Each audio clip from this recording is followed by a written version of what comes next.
Okay, so let me narrate myself, my story, my upbringing, and all those things together through the lenses of the 12 Nidanas. But specifically, I'm going to start with the name and form because it is this phase of the 12 interdependent origination that we become tangible and visible. So, the name and form. Once we are born, that we get the name. That's our mental identity, and the name becomes a very prominent self as we grow up. For instance, in school, my name becomes attached with my identity of a good student.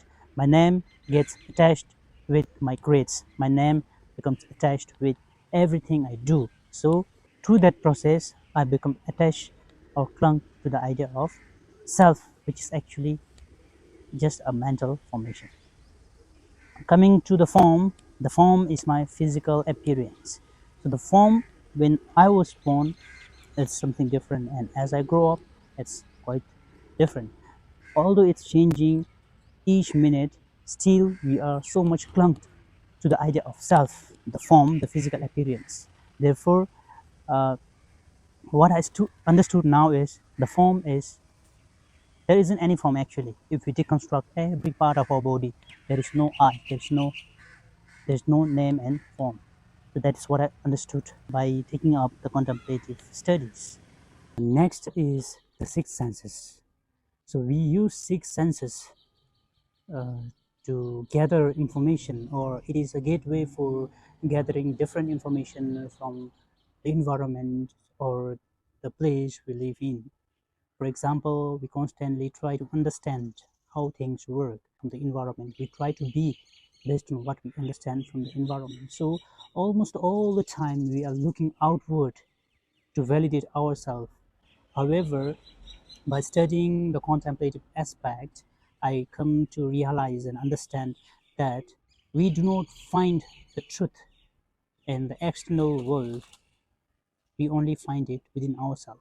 It is important to look inward and deal with our own internal things rather than looking outside or in the external world, so that we are capable of understanding other individual, or in our aspect understand client better.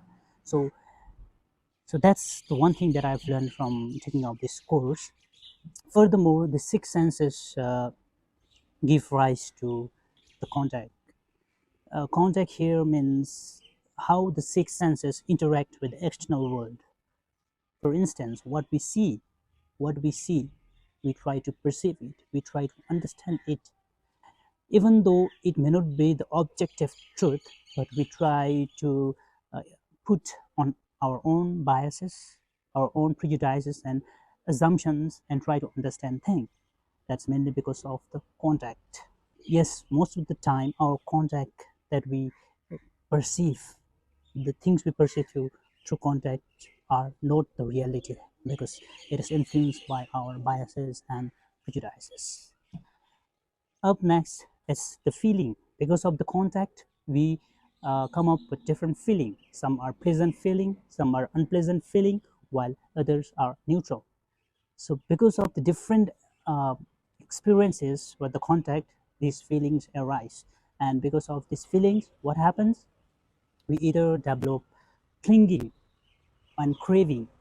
If the feeling is good enough, if the feeling is gives you happiness, then we try to cling to it, we try to crave it more.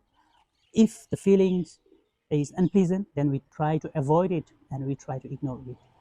So likewise, the contact gives rise to feelings, and feelings give rise to craving and clinging. Now let's talk about the last phase of my chosen nidanas, which is the becoming.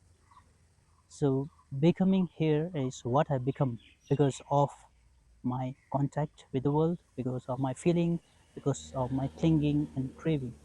Because of these things, my adult personality is shaped. So what the contemplative study taught me is, if we cannot sit with discomfort, then we can never break the chain of this 12 Nidanas, which means we will constantly be within the cycle of death and birth. So, in order to break this, sometimes we have to learn to sit with discomfort. We can just sit and be. We don't try to become, right? So, these are the five Nidanas that I have chosen to try to fit into my own life, my own studies, and the text that I want to take from the study of contemplative counseling. So I think that's all.